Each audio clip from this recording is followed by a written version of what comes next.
Hey everyone, today I'm just going to quickly show you what I did this morning, how you can customize your own terrain in a matter of hours using some simple hobbying materials. Let's go.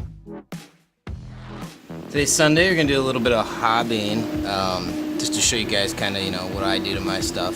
This is the wrecked desert tower portion that already kind of halfway done up. Then I have one of those roof segments from the wrecked most one that I'm gonna start from the beginning. I'll show you guys some of the stuff I do. First thing I do for everything is make a vat of like the special sauce.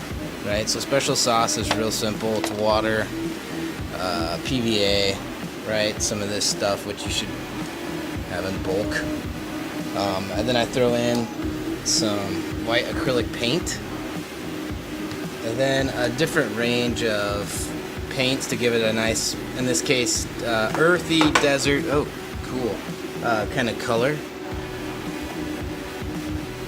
And then what I'll do is I'll start applying, so we'll show you that here in a second.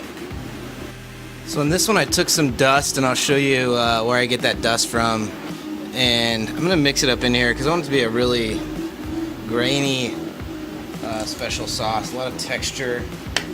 These buildings and ruins have just really been through a lot, so I want to make sure we communicate that, we show that in the process here, and I'm just going to start laying it all on, right? And I'm gonna start with the base, hopefully using the sauce with the color on it already. We can have a nice base coat right after I've already primed this. Then we bring some more texture in with bits of sand and that rock dust I put in. Just do a little bit more, then I'll kind of show you. Some of my favorite stuff is a really fine powder, and so I don't use sand to make it because it's not fine enough. So what I do is I take it's almost like a concrete block material, right? And I just sit here and beat it, pulverize it until you get those really fine grains.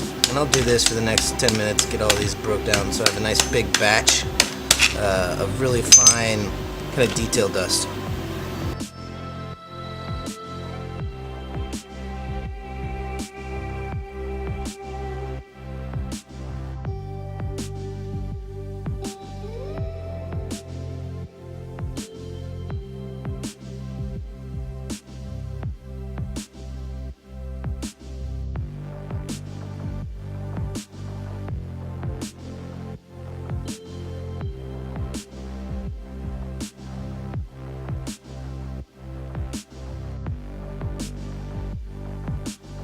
Switch gears and start working on the wrecked urban dwelling. So you'll notice I'm just hitting the base at the beginning, right near the bottom. I don't base any of these models on MDF or anything like that. It's just not my style. Of course you can do that, but you'll see I'm filling in those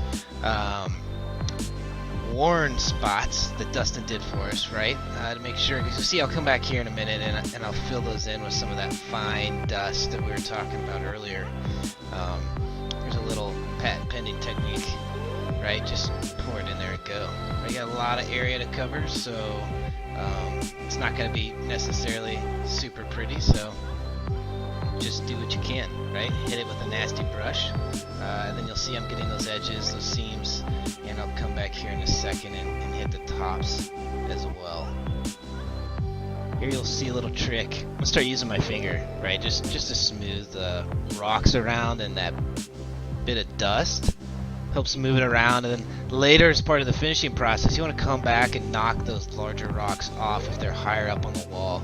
This doesn't make sense, right? There want to be large rocks stuck to the middle of a wall, and it's just real simple. Just use your finger, knock them down, and it'll look great. Now we're going to hit the tops, fill in some of those cracks on the sides as well, and give it some nice final detail.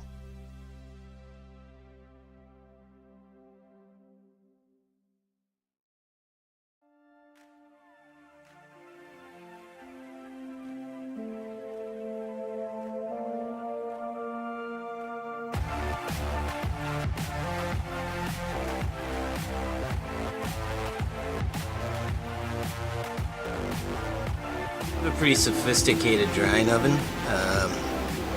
Cardboard box and sunlight works wonders. Do not leave your PLA out in the sun for 7 hours. It just takes a couple 30 minutes to an hour.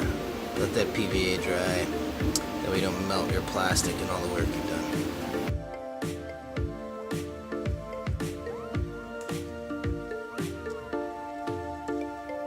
I'd consider this mission complete for the level 1, right? Like, this stuff's ready to play with if you want to. But coming up, I'll do another one to get these models to level 2. But so far, for literally 2 hours of work, it looks great.